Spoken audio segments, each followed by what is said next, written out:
Hey, what's going on, everybody? BDO44 coming at you with another video. All right, so I had a concept in my head about a video I want to make in regards to NBA contracts and just the understanding that the NBA fan is evolved into kind of having even casual fans have a understanding that contracts can affect how the team is built and how your team is kind of put together. And I just kind of wanted people to understand that you kind of, if you're marketing the NBA to fans, you can give us all of the teams. We can listen to commentary on each and every squad. It's not a situation where we only want to hear about one particular city or a team that has a bunch of championships in the past, or a team that has a bunch of good players right now, or what have you. I think the perspective I have is when I look at the NBA myself as a cluster of 30 teams that have interchangeable pieces that rotate, right? So the Indiana Pacers, the Indiana Pacers are a team.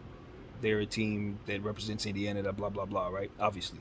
But more so in my head, I look at them as a cluster with their set of pieces. They have their picks, they have their assets, whatever their picks are, also encompasses that, players, trade exceptions, all these different things, contracts, how those contracts are structured, their bag of contracts, and their players and everything. And then you look at the Charlotte Hornets, they have their bag of contracts. You look at the Blazers, they have their bag of contracts. You see what I'm saying? For a person like myself, who literally can manage 40 fantasy football teams and 30 fantasy basketball teams, it's nothing for me to pay attention to an entire league, man. Like, I'm not gonna lie to you guys. That's the mentality of the fan I am.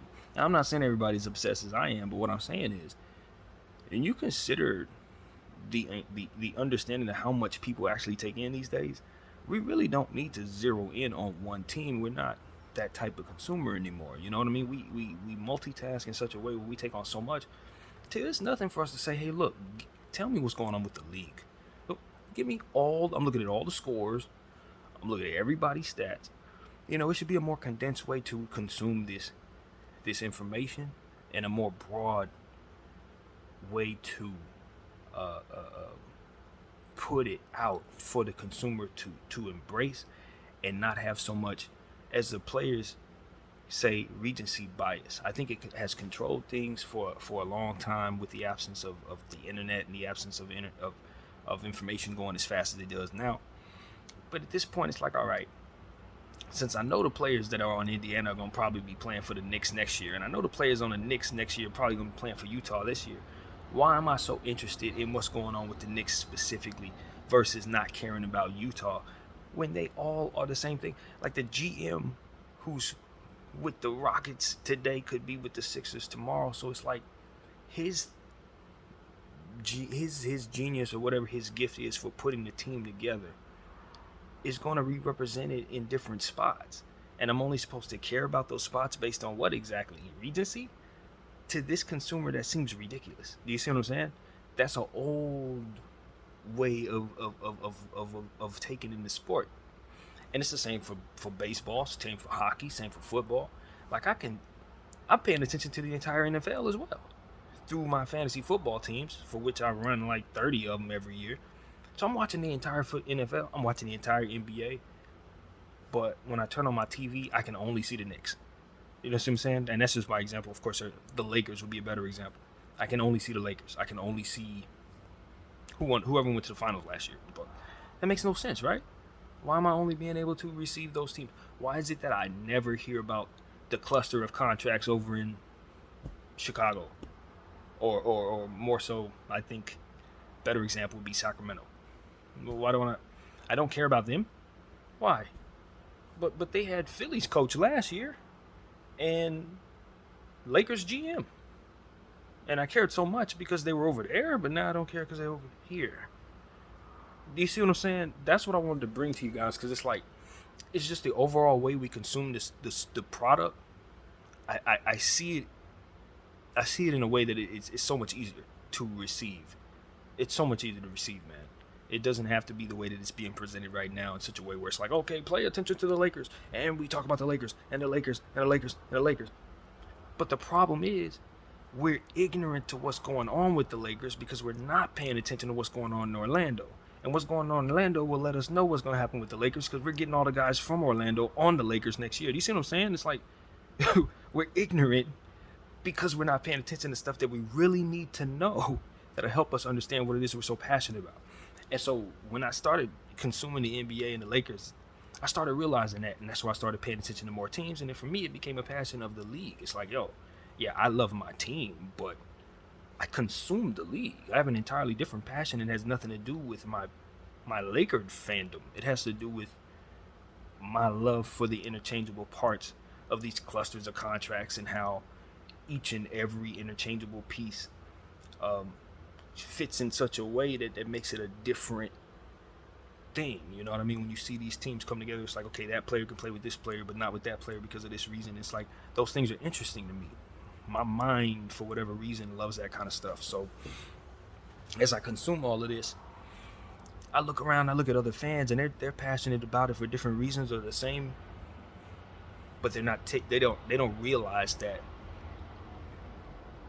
their confidence would be backed up by so much more information. You know what I mean? If the information presented to them about what it is that they love was given to them in a way that I see it in my head right now. It's like, okay, you would know everything that's going on in Milwaukee. You know all about the draft classes that are coming up. You know what the next players are going to be. You see where the league is going.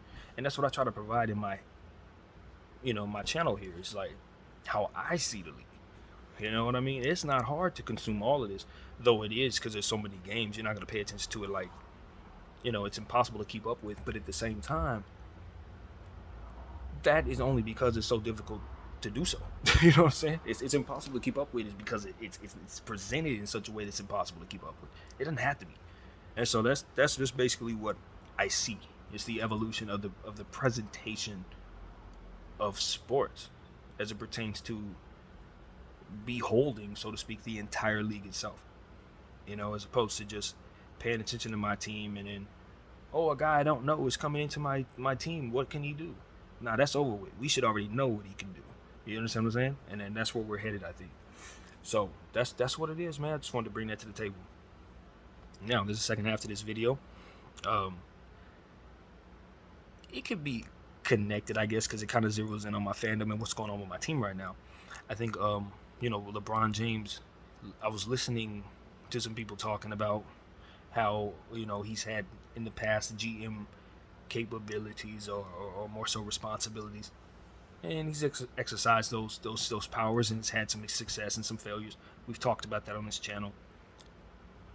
And what I want to say is, if the Lakers had their full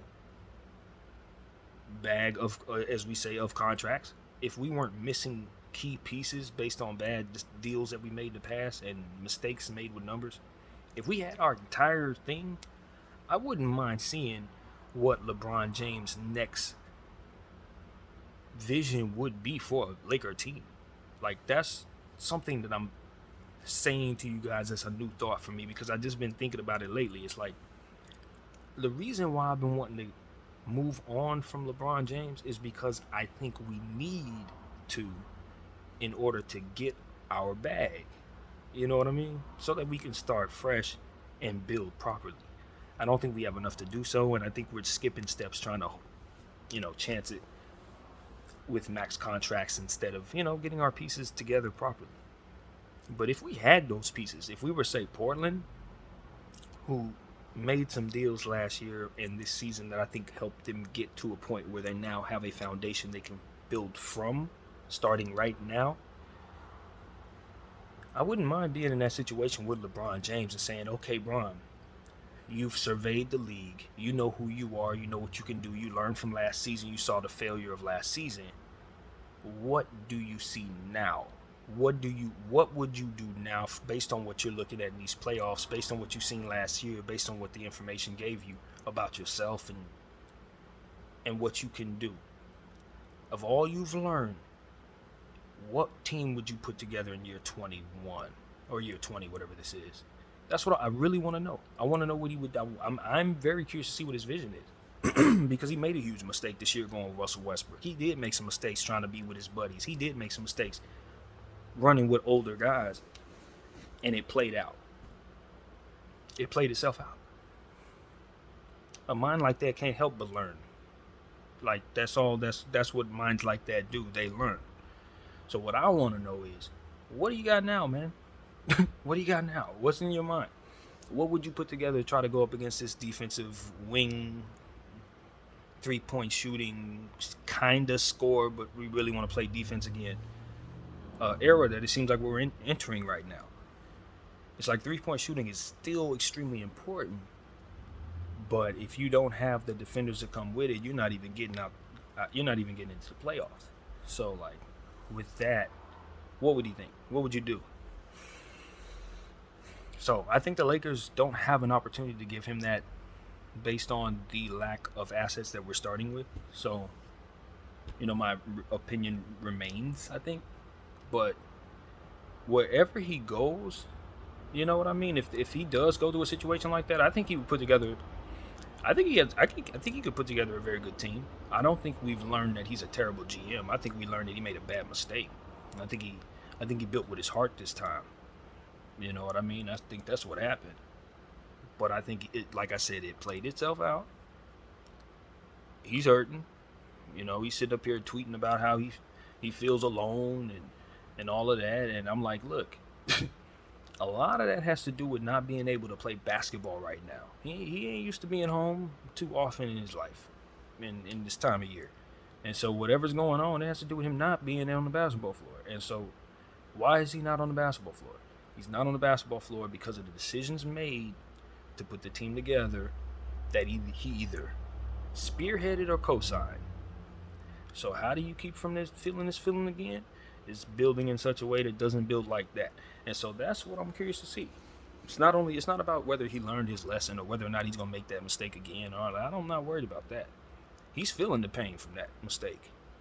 The question is, what does he see now? What is he learning now? And what does he want to do?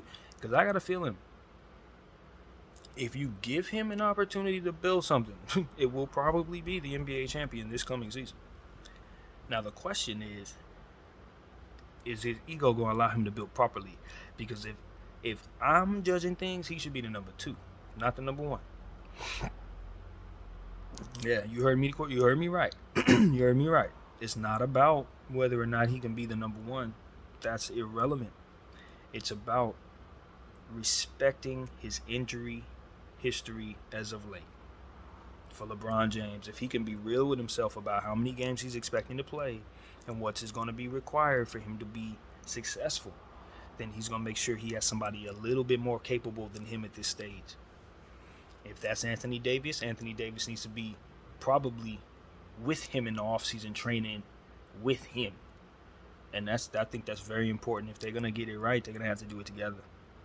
You know what I mean? If they ain't going to trade these 2 guys, then it's going to be them coming back in shape, intent on bringing in their best third or bringing in their best pieces to make them their best selves. They're going to have to be on that mission right now.